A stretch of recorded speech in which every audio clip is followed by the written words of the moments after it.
Y una semana más estamos volando, a ras del tiempo con Miguel Ángel Antúnez, aquí en COPE Utrera. Miguel Ángel, buenas tardes, bienvenido como siempre. Buenas tardes, Alberto, encantado. Un placer tenerte aquí en COPE Utrera, en el 98.1 de la FM.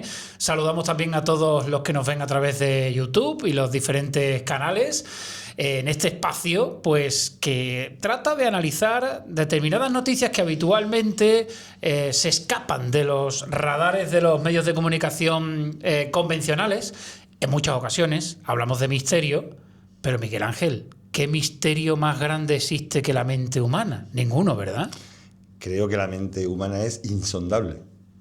Es uno de los grandes misterios. Y ahí está la ciencia tratando de dar respuesta a esas grandes preguntas que no paran de hacerse.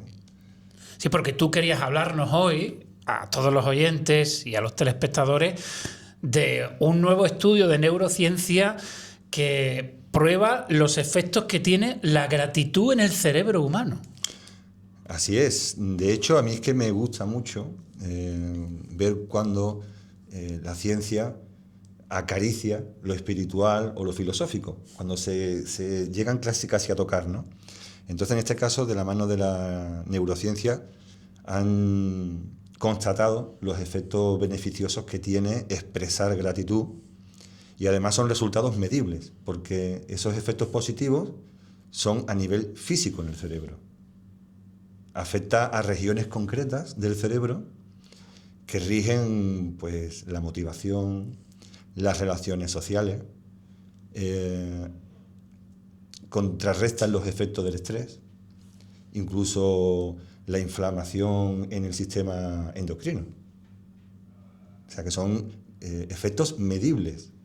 Claro que muchas veces no le damos la suficiente importancia a darle las gracias a la gente por detalles, por pequeñas cosas en nuestro día a día, que a la hora de la verdad, si lo hacemos, estamos haciéndole un gran bien a la persona a la que le dedicamos esos segundos, ¿no?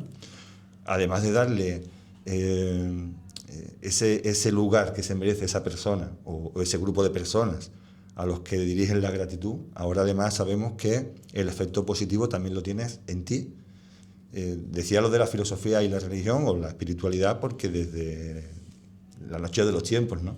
Es un valor que siempre se ha resaltado y se ha puesto como uno de los pilares del desarrollo personal, ¿no? El sentir la gratitud y además expresarla. Porque sentir gratitud evidentemente es lo primero, pero el siguiente paso necesario es reconocer, expresar esa gratitud. O sea, que es un beneficio de dos direcciones, tanto para el que la expresa como para el que la recibe. Claro. Todo lo que nace de la buena voluntad beneficia a la totalidad. Y esto siempre es interesante recordarlo. Todo lo que sea realmente positivo beneficia a todos por igual. Creo que es importante que nuestros oyentes tomen esta máxima que hoy nos explica Miguel Ángel Antúnez aquí en Arras del Tiempo y la ejecuten en su vida diaria. Y yo pues predico con el ejemplo. Te doy las gracias por estar aquí una semana más, por tomarte el esfuerzo de prepararte estos temas tan interesantes y de compartirlos con todos nosotros aquí en COPE Utrera. Pues te devuelvo esa gratitud inmensa a ti y al equipo de COPE Utrera, que me hacéis sentir aquí muy cómodo, la verdad. Bueno, y para que sepas que esa gratitud no solo es de palabra, te invito a un viaje a Egipto. ¿Qué te parece? Nos vamos a Egipto, nos montamos en el avión y nos vamos a El Cairo. A Egipto volvería una y otra vez, Alberto. Nunca me canso de imaginarme regresando. He estado en 2 ocasiones. Tengo intención de volver. También es verdad que el clima sociopolítico de la zona siempre suele ser un poco convulso, pero es verdad que últimamente, a raíz de las circunstancias que todo el mundo conocemos a nivel global, pues resulta especialmente delicado. Pero bueno, no implica que no haya posibilidad de regresar. Y sí, vamos a viajar porque desde hace muchísimo tiempo, ya te hablo de principios del siglo XX, hubo un señor de nombre Edgar Cayce, que él fue conocido como el profeta durmiente, y este señor llegó a vaticinar 14.000 eventos, de los cuales muchos se llegaron a producir. Sería muy extenso hablar de la vida y sobre todo lo que demostró este hombre, ¿no? El profeta durmiente. Pero centrándonos en Egipto, él, en uno de sus trances, visualizó una cámara secreta bajo la Esfinge. Y decía que esa cámara secreta pertenecía a una civilización mucho más antigua que la egipcia y se remontaba a la mítica Atlántida. Tiempo después, en el año 50-51, la CIA elaboró un informe confidencial en el que se hacía, entre otras menciones, a una fotografía, a una serie de fotografías que apuntaban a la existencia de una cámara bajo la Esfinge. O sea, para que nuestros oyentes se sitúen, nos vamos a cerca del Cairo, ¿no? Donde están las pirámides, y allí está la Esfinge, que todo el mundo la tenemos en la cabeza. Debajo de la Esfinge hay un templo. Hay un templo. De hecho, hay varios templos.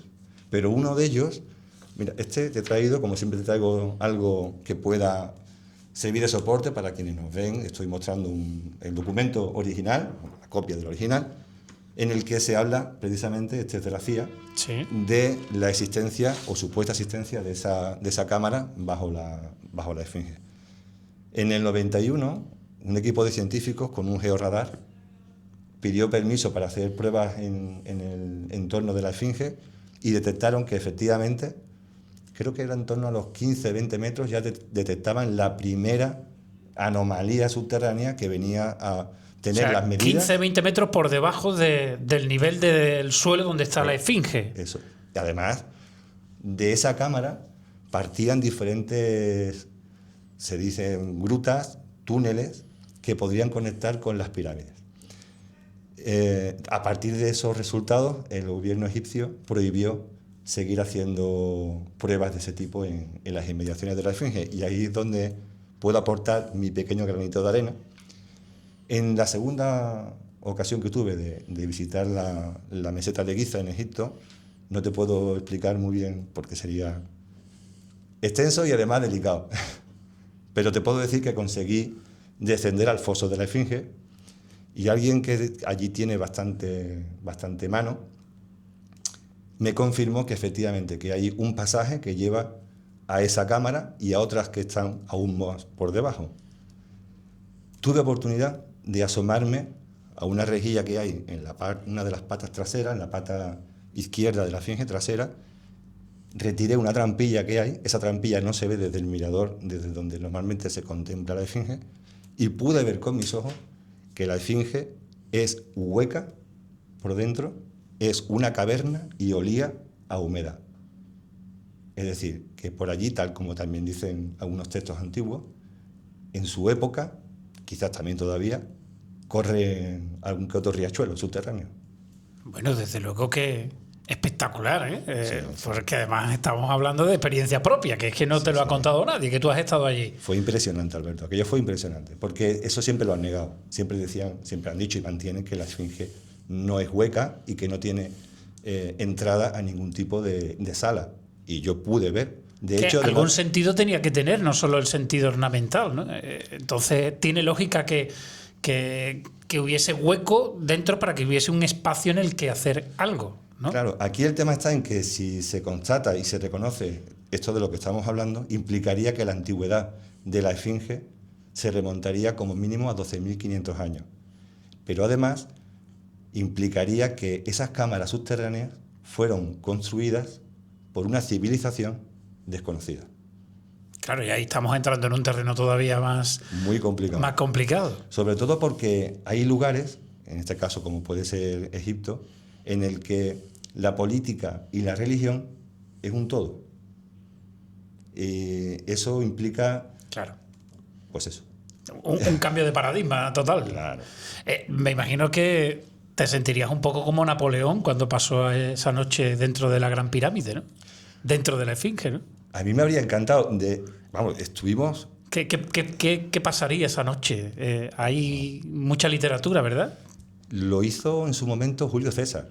Julio César pasó una noche entera... En la cámara. En la cámara del rey. De la pirámide, de la Gran Pirámide, de la pirámide de Keops. Eso. Él pasó allí una noche, mandó limpiar a los soldados todo aquello de excrementos de murciélagos y tal, Nadie entendió el porqué, pero él se empeñó y de hecho permaneció allí una noche.